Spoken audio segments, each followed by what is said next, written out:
నమస్తే, నేను సిరి. Real estate రంగం ఇది ఒక పెద్ద సముద్రం అనుకోవాలి. సో అయితే ఇప్పుడు తెలంగాణలో రియల్ ఎస్టేట్ రంగం కొంచెం డల్ ఉందని చెప్పేసి కొన్ని వార్తలు బయట వినిపిస్తున్నాయి. అండ్ ఇంకొకటి ఏంటంటే ప్రభుత్వం మారిన తర్వాత కూడా భూమిలో బేసిక్ రేట్లు కూడా పెంచే అవకాశం ఉందని, అండ్ అట్లనే రిజిస్ట్రేషన్ ఫీజులు కూడా పెరిగే అవకాశం ఉందని చెప్పేసి మస్తు రోజుల నుంచి మనకు వినిపిస్తున్నాయి. అయితే ఇప్పటివరకు ఎట్లాంటి అయితే కనిపించట్లే. మరి ఏంటి మరి రియల్ ఎస్టేట్ రంగంలో ఏం జరుగుతుంది? మరి భూములు కొనాలా వద్దా, ఇంకొన్ని రోజులు ఆగాలా అనే డౌట్లో డైలమాలో అయితే ప్రజలు ఉన్నారు. మరి ఇక్కడ తెలంగాణలో ఎట్లాంటి పరిస్థితులు ఉన్నాయి రియల్ ఎస్టేట్ రంగానికి అనే అంశాన్ని మనకి తెలియజేయడానికి ఇప్పుడు మనతో పాటు ఉన్నారు realtor oxygen founder CEO doctor Nandi Rameshwar Rao గారు. నమస్కారం సార్. నమస్తే సార్. ఇప్పుడు చూస్తున్నట్టయితే మరి తెలంగాణలో రియల్ ఎస్టేట్ రంగం ఎట్లా ఉంది, కానీ చాలా వరకు వార్తలు ఎట్లా వచ్చినాయంటే కొంచెం డల్గానే నడుస్తుంది, ముందున్నంత ఊపుతోనైతే నడుస్తలేదు, కొంచెం కిందికి డౌన్ఫాల్లోనే ఉంది. ప్రభుత్వం మారిన తర్వాత చాలా చెప్పింది కానీ అవి ఏమీ జరగట్లేదు. ఇంకొకటి ఏంటంటే బేసిక్ ప్రైస్ కూడా పెరిగే అవకాశం ఉంది భూములకి అని చెప్పేసి అన్నారు. రిజిస్ట్రేషన్ ఫీజులు కూడా పెరిగే అవకాశం ఉన్నాయి అన్నారు, పెరగలేదు. మరి ఏం జరిగింది అంటారు అసలు? తెలంగాణలో అయితే ఏ రాష్ట్రంలో అయినా ఒక్కసారి ఎలక్షన్స్ అయ్యామంటే ఎలక్షన్ ముందు 3 నెలలు, ఎలక్షన్ తర్వాత 3 నెలలు మందవండి. మన హైదరాబాద్ తెలంగాణ దౌర్భాగ్య స్థితి 2 సార్లు వస్తాయి ఎలక్షన్. ఏపీకి ఒకసారి వస్తాయి లోక్సభ, ఇంకా అసెంబ్లీ, ఇంకా పార్లమెంట్ ఎలక్షన్స్ 2 సార్లు. ఇక్కడ 2 సార్లు వచ్చేసి 2 సార్లు 2 ఎఫెక్ట్ కదా.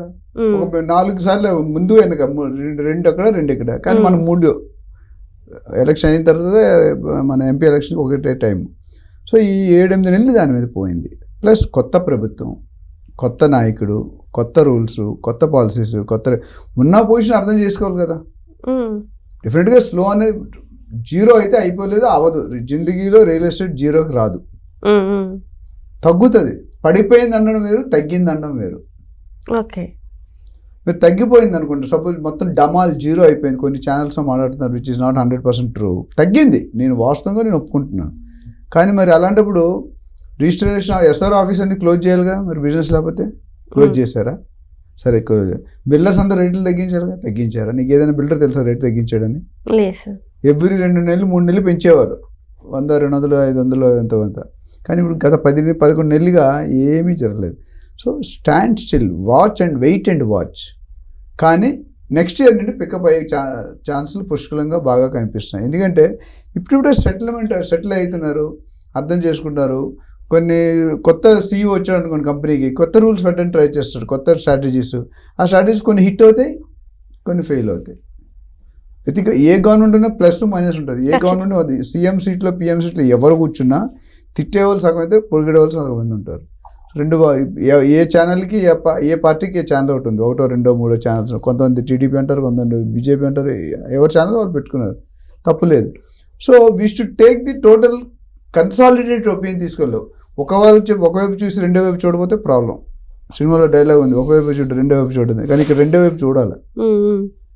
ఓకే, సో డెఫినెట్గా ఇప్పుడు సెటిల్మెంట్ అయితే ఆర్టిఫిషియల్ జంప్ అయితే కరెక్షన్ అయిపోయింది, ప్రైస్ తగ్గలేదు. ఫ్యూచర్లో డెఫినెట్గా పెరుగుతుంది. ఎందుకంటే ఇప్పుడు 1 ఇయర్ బట్టి దాహంతో ఉన్నారు అంత బిల్డర్స్ అందరూ కూడా. ఎందుకంటే వాళ్ళు సర్వైవ్ అవ్వాలి కదా, ఆఫీస్ ఖర్చులు ఉండాలి కదా. అది లేదు, ఇప్పుడు సొంత జోబులో పెట్టుకుంటారు without any earnings. So inventory pile up అవుతుంది. వాళ్ళు ప్రాజెక్ట్ ఫండింగ్ తీసుకున్న ప్రెషర్లోకి వెళ్ళిపోతున్నారు, స్ట్రెస్లోకి వెళ్తున్నారు. అందుకని ఇప్పుడు రేవంత్ రెడ్డి గారు అంటే చూసుకుంటే ప్రతి గవర్నమెంట్ ఒకసారి 2 సార్లు పెరుగుతాయి 5 సంవత్సరాలు. కేసీఆర్ గారు ఉన్నప్పుడు కూడా పెరిగినాయి, స్టాంప్ డ్యూటీలు పెరిగినాయి, భూమి రేట్లు పెరిగినాయి. ఇంత పెరిగినా ఇప్పుడు కూడా what we say analyst is డెఫినెట్గా ఒక అనాలిసిస్ చేసుకుంటే అన్ఆర్గనైజ్డ్ ఎక్కువ ఉంది, ఆర్గనైజ్డ్ తక్కువ ఉంది. అన్ఆర్గనైజ్డ్ అంటే అంగుట అంటే ఇప్పటికీ ఇప్పుడు మీరు ఒక ప్రాపర్టీ కొనుక్కున్నారనుకోండి ఒక రేటుకి, ఆ రేటు ఎవరికి బయటోడికి తెలియదు, మీకు అమ్మినోడికి తప్ప ఇంకెవరికి తెలియదు. SRO కూడా తెలియదు, ఏజెంట్ ఉంటే మన ఏజెంట్లు తెలుసు, లేకపోతే వాళ్ళకి కూడా తెలియదు. అంటే గవర్నమెంట్కి ఎంతో రెవెన్యూ లాస్ అవుతుంది. ఎందుకు గవర్నమెంట్ వీళ్ళు ప్రూఫ్ ఆఫ్ ఇన్కమ్ చూపించుకోవాలని భయపడి వీళ్ళు కూడా ఎకరం జాగా నువ్వు ఒక 5 కోట్లు కొన్నావు అనుకో, ఎక్కడో షాద్నగర్లోనే ఎక్కడో 5 కోట్లు మనం ₹1 కోటి చూపిస్తాం, లేకపోతే 50 లక్షలు చూపిస్తాం. అంటే ట్యాక్స్ కట్టేది అంతే, స్టాంప్ డ్యూటీ ఆ 50 లక్షల ₹1 కోటి చూపిస్తాం. మిగతా 4 కోట్ల మీద లాస్ కదా. 7.6%, 4 కోట్లు అంటే ఎంతమ్మా, 3 లక్షలు. అంటే ఆ ఒక్క డీల్లో మనకి ఇప్పుడు ఎంత వస్తుంది, ₹1 కోటి చూపిస్తే 7.6 lakhs వస్తుంది. అదే 3 కోట్లు చూపించామనుకో 2 లక్షల పైన వస్తాయి. అర్థమవుతుందా? సో గవర్నమెంట్ ఏమందంటే ఎక్కడైతే భూమి రేట్లు బాగా బేస్ రేట్లు తక్కువ ఉన్నాయో దాన్ని పెంచమన్నారు, ఎక్కడైతే ఎక్కువనే తగ్గిమన్నారు. ఎక్కువ అనేది ఉండదు, అది స్టేట్మెంట్ యాడ్ చేశారని తక్కువే ఉంటాయి.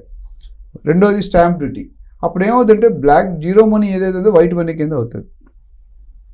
ట్యాక్స్ గవర్నమెంట్ రెవెన్యూ వస్తుంది. ఈ రేట్లు పెంచడం వల్ల 20-25 కోట్లు అదనంగా సంవత్సరానికి వస్తుంది. ఇది దాని తాలూకా ప్రాముఖ్యత. సో రేట్లు అనేది మొత్తం జీరో లేదు, కొద్ది తగ్గింది.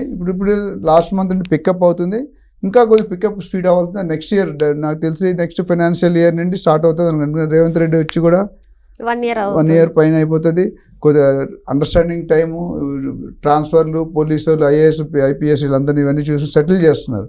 ఇవన్నీ చూసి ఒకసారి ఫైరింగ్ స్టార్ట్ చేశారంటే కథం.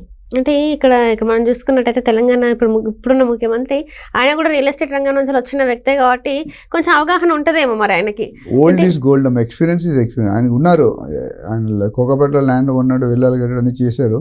బట్ పదవిలో చెరువు ఒడ్డు నుండి మాట్లాడడం వేరు, చెరువులో ఉండి మాట్లాడడం వేరు. ఈ బెటర్ దాన్ అదర్ సీఎంస్ అనుకోవచ్చు.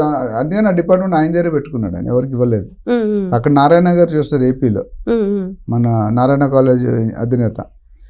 లాస్ట్ టైం ఇక్కడ కేటీఆర్ గారు చూసేవాడు. ఇప్పుడు అంటే ఆయనకు తెలుసు డబ్బులు ఎక్కడున్నాయి. ఇప్పుడు తెలంగాణ స్టేట్కి ఏం కావాలమ్మా, 7 లక్షల కోట్లు అప్పు ఉంది, 6 పథకాలు ఇచ్చారు, గవర్నమెంట్ నడపాలి, బోనస్లు ఇవ్వాలి, ఇన్సెంటివ్స్ ఇవ్వాలి, ప్రమోషన్స్ ఇవ్వాలి, డబ్బులు కావాలి. సో రియల్ ఎస్టేట్ను సరిగ్గా చూసుకోకపోతే డెఫినెట్గా కొద్దిగా జోపి అంటే లేట్ అయింది. Builders are not happy, but ఫ్యూచర్లో మాత్రం హ్యాపీ అయ్యే అవకాశాలు ఉన్నాయి. సో రేట్లు అనేది ఇప్పుడు కొద్దిగా స్టేబుల్ అయినాయి. నెక్స్ట్ 2-3 months డెఫినెట్గా పెరిగే. ఎవరైనా వెయిట్ అండ్ వాచ్లో ఉంటే మాత్రం నా అడ్వైజ్ అంటే డెఫినెట్గా దే షుడ్ బై ఇమీడియట్లీ. ఎందుకంటే తక్కువ రేట్లు, ఇదైతే పక్కా.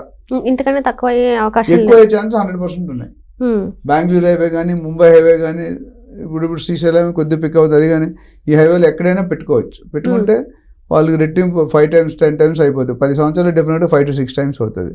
5 సంవత్సరాలు 2 to 2.5 times అవుతుంది. 3-4 సంవత్సరాలు డబుల్ అవుతుంది.